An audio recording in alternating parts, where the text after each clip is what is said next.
Posibleng masundan pa raw sa mga susunod na araw ang dagdag presyo sa mga produktong petrolyo. Ayon po yan sa Department of Energy. Kasunod po yan ang panibagong oil price hike sa diesel at kerosene na ipinatupad kanina ng mga oil company. 30 sentimo kada litro ang itinaas ng presyo ng krudo. Bunso daw ito ng mataas na demand sa diesel sa world market.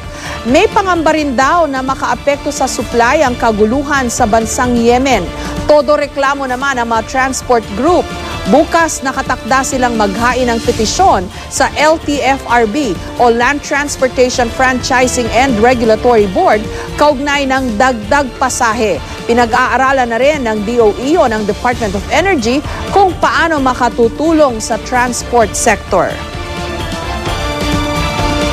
Nag-iisip din ng gobyerno kung talagang tumataas at tataas pa yan, tapos nagkukoros na to lahat, tinitingnan kung ano yung pwedeng mitigation. Pinag-uusapan na at some point, meron kang targeted subsidy